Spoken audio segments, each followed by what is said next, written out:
कथा श्यामंतक मणि की। जैसा मैं नीतू पांडे यूट्यूब चैनल पर आप सबका स्वागत करती हूँ। इस कथा का वर्णन विष्णु पुराण, ब्रह्म पुराण, ब्रह्मवैवर्त पुराण, मार्कंडेय पुराण और सुखसागर में मिलता है। श्यामंतक मणि की कथा कही सुनी समझाए। नृपति परीक्षित सुन रहे, मन में अति हर्ष है। श्री सुखदेव जी बोले, हे परीक्षित, एक समय सत्रजित ने भगवान सूर्य की उपासना करके उनसे श्यामंतक मणि प्राप्त की थी। उस मणि का प्रकाश भगवान के समान ही था। एक दिन भगवान श्री कृष्ण चंद्र चौसर खेल रहे थे कि सामने से प्रकाशमान पुरुष को आते देखकर यादवों ने कहा, हे भगवान, आपके दर्शनों के लिए साक्षात सूर्य भगवान यहाँ पर अवतरित हुए हैं। अग्निदेव भी चले आ रहे हैं। आपकी महिमा अति अलौकिक है। कभी आपके दर्शनों को भगवान शंकर आते हैं तो कभी ब्रह्मा और इंद्र तो निरंतर ही अपने मुकुट को आपके चरणों में धरे रखते हैं।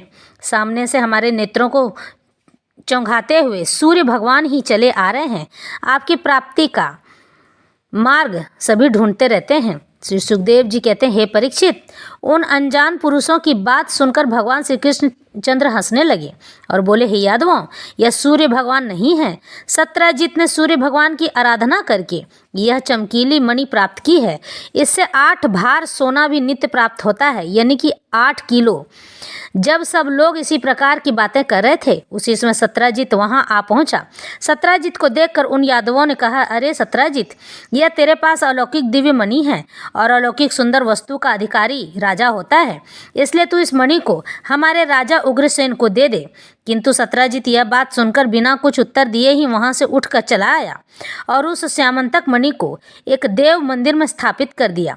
वह मणि नित्य उसे 8 भार सोना यानी 8 किलो सोना दिया करती थी। जिस देश में तथा जिस स्थान में वह मणि रहती, वहाँ पर दुर्भिक्ष, महामारी, बीमारी आदि भी कोई कष्ट नहीं होता था। उस जगह पे कोई बीमारी नहीं हुआ करती थी और लोग निर्धन भी नहीं रहते थे। एक दिन सत्रजित का भाई प्रसेनजित उस मणि को पहनकर घोड़े पर सवार हो वन में आखेट के लिए गया। वहाँ पर उसके घोड़े तथा प्रसेनजित को एक सिंह ने मार डाला और उससे वह मणि छीन ली। उस सिंह को ऋक्षराज जमवंत ने मारकर वह मणि प्राप्त कर ली और उस मणि को लेकर अपनी गुफा में चले गए। वहाँ पर अपने बालक का खिलौना बना दिया। जब प्रसेनजित लौटकर नहीं आया तो सत्रजित ने यह समझा कि मेरे भाई को श्री कृष्ण ने ही मार डाला है और मणि छीन ली है। यह बात उसने अपनी स्त्री से कही, यानी अपनी पत्नी से कही, और उसकी पत्नी ने अन्य स्त्रियों से कानाफूसी की।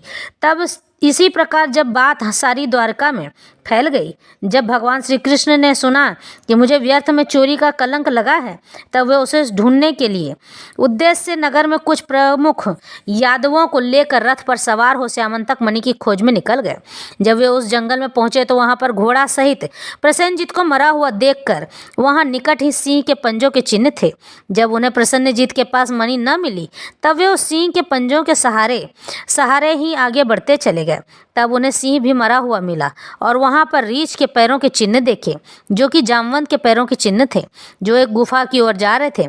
जब वे उस भयंकर गुफा के निकट पहुंचे तब उन्होंने यादवों से कहा कि तुम लोग यहीं रुको, मैं इस गुफा में प्रवेश कर मणि ले जाने वाले का पता लगाकर आता हूँ। इतना कहकर वे सभी यादवों को गुफा के मुख के आगे छोड़कर उस गुफा में घुस गए। वहाँ जाकर उन्होंने देखा कि उस प्रकाशवान मणि की रीछ का एक बालक लिए हुए खेल रहा है।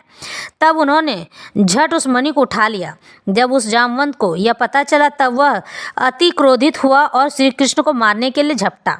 उधर से जामवान प्रहार करता और इधर भगवान श्री कृष्ण पत्थर आदि से प्रहार करते। कभी घूसे कभी लातों से परस्पर युद्ध होता था। इस भांति युद्ध करते करते गुफा में 28 दिन हो गए।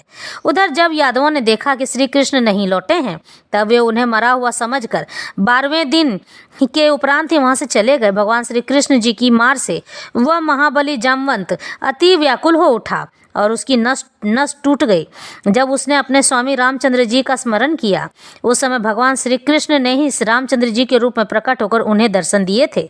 जामवंत झट उनके चरणों में गिर गए और बोले, हे भगवान, मैंने जाना कि आपने यदुवंश में अवतार लिया है। मैं आपके दर्शन पाकर कृत्य हो गया, धन्य हो गया।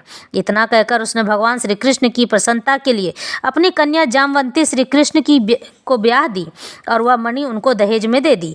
उधर द्वारिका में जब वसुदेव देवकी आदि ने यह देखा कि हमारे पुत्र श्री कृष्ण नहीं लौटे हैं, तब वे अति व्याकुल हुए और महामाया दुर्गा की उपासना करने लगे।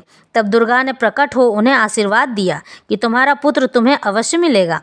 भगवान श्री कृष्ण जामवंती के साथ वहां आ पहुंचे। भगवान श्री कृष्ण ने सत्यजीत को राजा उग्रसेन के निकट बुलाकर उसे उसकी मणि वापस कर दी। सत्यजीत अपने इस अपराध के कारण अति लज्जित हुआ और पश्चाताप करने लगा। यह हर समय बेचैन रहने लगा कि किस प्रकार भगवान श्री कृष्ण को मैं प्रसन्न करूं। सचमुच मैं बड़ा नीच हूं कि मैंने झूठी चोरी उन्हें लगाई। ऐसा सोचकर वह निरंतर दुखी रहने लगा। तब उसने बहुत सोच विचार कर अपने उस अपराध के क्षमा के लिए अपनी कन्या सत्यभामा भगवान श्री कृष्ण को ब्याह दी और वह मणि भी उन्हें दहेज में दे दी। किंतु शरणागत वत्सल भगवान श्री कृष्ण ने वह श्यामंतक मणि नहीं ली और सत्यजीत से बोले कि इस मणि को तुम ही रखो। इससे उत्पन्न होने वाले 8 भार सोने का यानी 8 किलो सोने का अधिकारी राजा है, इसलिए तुम नित्य प्रति सोने को ही दे दिया करो। ऐसा कहकर उन्होंने सत्यभामा के साथ विवाह कर लिया। तो इस तरह से श्यामंतक मणि की कथा समाप्त होती है। सत्यभामा